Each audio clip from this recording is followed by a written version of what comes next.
Okay, so here's a wild thought for you. How can a massive, seemingly empty stretch of grass in the middle of Asia be directly responsible for the birth of ancient kingdoms in Korea? I know, it sounds like a stretch, but it's not. We're going to trace this incredible chain of events that connects them. Let's get into it. So, this is the big question for today. How does that happen? It's really a story about how geography and culture in one part of the world can create these massive waves that totally reshape another place hundreds and hundreds of miles away. Think of it like a giant historical domino rally. And yet, ripple effect is the perfect way to describe it. One single event, like a stone dropped in the middle of that great grassy ocean of Central Asia, sends out waves of, well, everything: migration, trade, war. And those waves don't stop until they eventually wash up on the shores of the Korean Peninsula. All right, so to really get this, we have to go right back to the beginning, to the source. We need to understand the place where that first ripple started, the world of the steppe itself. First off, the Eurasian steppe it's just immense. We are not talking about a big field here. This is a massive, continent-spanning highway made of grass. And for centuries, it was the superhighway that connected entire civilizations, all powered by countless groups of nomadic herders. Now, you can kind of split this huge area into two zones, a western one and an eastern one. But for our story, forget the west. All the action, everything that matters for us, is happening right here, in the eastern zone, basically right on ancient China's doorstep. This is where things are about to get really interesting. And listen, this environment, it's the key to the whole story. The land itself was fantastic for grazing animals. We're talking horses, sheep, you name it, but just awful if you wanted to plant crops and settle down. That one simple fact dictates everything that happens next. Because, when a drought hits, you can't just tough it out. You gotta move. And that's what creates these huge, powerful waves of migration and, yeah, conflict. So that's the stage. Now let's meet the main players, the people who didn't just survive here, but mastered this land. These are the folks who start that first ripple. Their whole way of life was shaped by the land. You had to be mobile, so they lived in these small family clans, always on the move. And what's really fascinating is that their society was way more egalitarian than the big settled empires. Power wasn't just handed down from father to son. Nope, you had to earn it. And how did you earn it? By being the baddest, most skilled warrior on a horse, period. And this was the ultimate game changer. About 3,400 years ago, they figured out how to ride horses. And that wasn't just a small step, it was a full-blown revolution.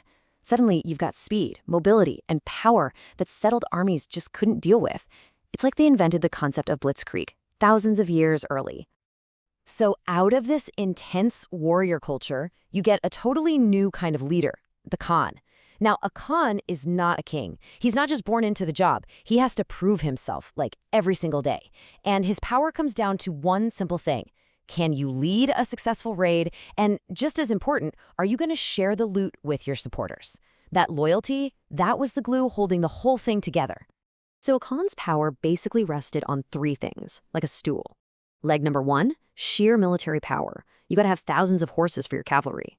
Leg number two, money. You need to control a piece of the Silk Road trade routes. And leg number three, politics. You've got to be smart enough to use all those luxury goods, like silk, to reward your followers and keep them loyal. It was this really clever but also super unstable system. Okay, so we've got this incredible engine of power, right? It's built on horseback, and it's fueled by raiding. So what happens when that engine smashes head-on into one of the biggest, most organized empires on the planet? I'm talking about Han Dynasty China. So in this corner, you've got the Xiongnu, this massive confederation of nomadic tribes all united under one leader. And in the other corner, the mighty Han Dynasty. We're talking two totally different worlds with totally different ways of life, now stuck as neighbors and locked in this epic, centuries-long struggle. But here's the twist. It wasn't just all-out war. It was way more complicated. It was this weird dance, They needed each other. The Xiongnu needed Chinese grain and silk, and the Han were desperate to get their hands on those incredible steppe horses for their military. At the same time, the Xiongnu would demand tribute, which, let's be honest, was basically protection money. It was this constant, super tense game of trade, bribery, and shifting alliances. Yeah, this quote absolutely nails it. You can't think of this border as a line on a map. It was more like a permeable membrane, a messy, chaotic zone where everything, people, goods, ideas, was just flowing back and forth. You'd have Chinese officials switching sides to join the Xiongnu, and then you'd have the Han hiring nomadic warriors to guard their own borders. It was totally wild, and it changed both sides forever. And now we follow that ripple as it travels to its final destination. All of this chaos and conflict happening on the China steppe border, it's creating another wave, a wave of both instability and opportunity, and that wave is headed straight for the Korean peninsula. So check out how this plays out. The Han dynasty, trying to outflank the Xiongnu, marches into northern Korea and sets up shop. This puts the local Korean tribes right next door to Chinese culture and tech. But then, and this is the crucial part, the Han dynasty collapses. Boom. Suddenly, there's this huge power vacuum. And you know what they say about vacuums? Someone is always going to rush in to fill it. And this is where the early Korean leaders showed just how smart they were. They basically looked at both of their powerful neighbors and said, I'll take a little of that and a little of that.